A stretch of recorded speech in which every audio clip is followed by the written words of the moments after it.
अपना नाम Shenzhen information system से ना निकलवाया तो अगला कार्ड उसको जो है वो दोबारा ना वो फ्रांस से एज ए स्टूडेंट आया था सितंबर 2025 में आया था। और वो जो है टोटली निकल गया था स्पेन में, परमानेंटली वो चला गया था और उसने पादरून वगैरह करवा ली थी वहाँ पे। और अभी मतलब उसने दिसंबर से पहले ही करवा ली थी। तो मतलब उसका उस केस में वो मैं पूछ रहा था कि उस केस में उसका ऐसे सिस्टम में कोई मसला वगैरह, या उसका अगर इन केस को रिपोर्ट नहीं करता तो वो होगा या नहीं होगा।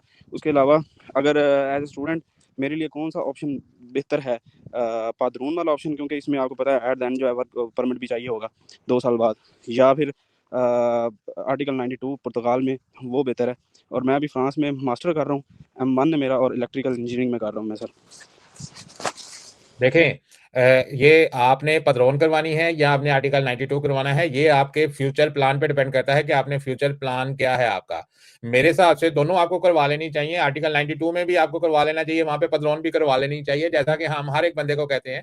लेकिन मसला यह है कि आपने फ्यूचर में करना क्या है। फ्यूचर में अगर आपने पुर्तगाल में जाना है तो पुर्तगाल में भी काम नहीं है, स्पेन में जाना है तो स्पेन में भी काम नहीं मिलेगा। फर्ज करें कि अभी 6 लाख बंदे को वो पेपर दे देते हैं, बाहर से भी जितने भी लोग बैठे हुए हैं सारे आके इस वक्त जो है वो पेपर ले रहे हैं। लोग दुबई से आ रहे हैं, लोग कतर से आ रहे हैं, लोग ओमान से आ रहे हैं, लोग बहरीन से आ रहे हैं, लोग पाकिस्तान से आ रहे हैं, लोग यूके से आ रहे हैं, लोग अमेरिका कनाडा से आ रहे हैं, लोग ऑस्ट्रेलिया से आ रहे हैं, लोग जो है वो पूरे यूरोप से वहां पे जा रहे हैं पेपर लेने के लिए। तो ये 6 लाख बंदा जो पेपर लेके वहां पे बैठा हुआ होगा, इन फ्यूचर आपने क्या करना है वहां पे जाके, आपने ये चीजें पहले आप जो है वो डिटरमिन करनी है कि आपका फ्यूचर कहाँ पे है। आपने फ्यूचर की प्लानिंग आज करनी है तो कल को आप जो है वो प्लान कर सकेंगे। आज में उस वक्त उन्होंने इमिग्रेशन खोली थी जिस वक्त उनको मजदूर और मिस्त्री चाहिए थे।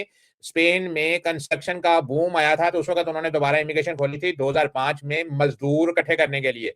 तो बात करने का मकसद है कि ये जो गवर्नमेंटें हैं ये पहले प्लानिंग करती हैं, तो आपको भी इसी तरह पहले प्लानिंग करनी पड़ेगी। 2006 में 26 में अब ये जो उन्होंने इमिग्रेशन खोली है, इन्होंने 60,000 6 लाख बंदे को इन्होंने पेपर देने हैं। तो ये 6 लाख बंदा जो है वो आने वाले साल में, ये आप खुद देखेंगे, हम भी देखेंगे कि अगले साल ये लोग जो हैं वो जब तक पूरा 1 साल टैक्स नहीं देंगे, जब तक इन्होंने 6 महीने, 1 साल का इनके पास कार्ड होगा, इसके ऊपर 6 महीने ये टैक्स नहीं देंगे, मुझे 1 साल में काम नहीं मिला था, मैंने टैक्स नहीं दिया था, तो अब मैंने इस कार्ड को रिन्यू कैसे करवाना है।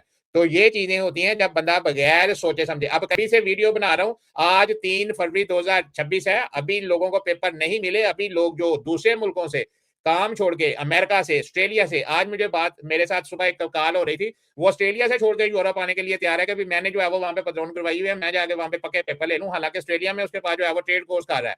तो बात करने का मकसद ये है कि ट्रेड कोर्स ऑस्ट्रेलिया से छोड़ के यहाँ पे आने से पहले ये कैलकुलेट करके आए कि 6 लाख बंदा पेपर लेने के बाद एकदम जब मार्केट में जाएगा तो मार्केट एक दफा क्रैश कर जाएगी, काम खत्म हो जाएगा, एक एक दुकान के ऊपर 4-4 लोग काम करेंगे और यही देसी जो हमारे मालकान है ये आपको मिस यूज करेंगे। आपको पाकिस्तान से बुलवा के मंगवा के वहां पे मजबूरन, क्योंकि अब आपने जुआ खेल लिया हुआ है, आपने पेपर ले लिए हैं, आपको पाकिस्तान से मंगवा के वहां पे टैक्स पॉकेट से देना पड़ेगा। तो ये सारी चीजें जो है वो टैक्स पॉकेट से देके आपने वहां पे रहना भी है, सर्वाइव भी करना है।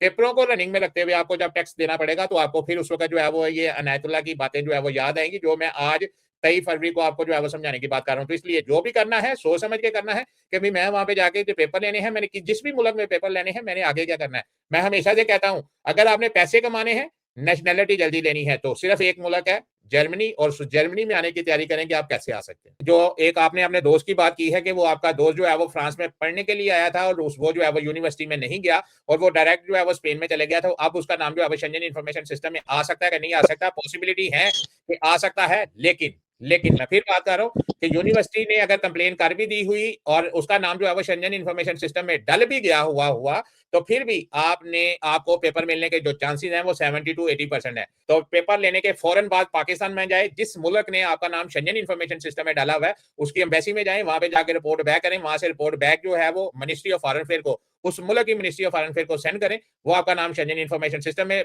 से निकाल देंगे। इनमें उसको 1 साल का कार्ड मिला और उसने अपना नाम शेंजन इंफॉर्मेशन सिस्टम से ना निकलवाया तो अगला कार्ड उसको जो है वो दोबारा से फिर नहीं मिलेगा। तो इसलिए ये जो वीडियो है इसको जल्दी ज्यादा से ज्यादा लोग जो है इसको शेयर कर दे, ताकि जितने भी लोग हैं जिनका नाम शेंजन इंफॉर्मेशन सिस्टम में है वो स्पेन के पेपर लेके फौरन से जो है वो अपना नाम जो है वो शेंजन इंफॉर्मेशन सिस्टम से निकलवा सके।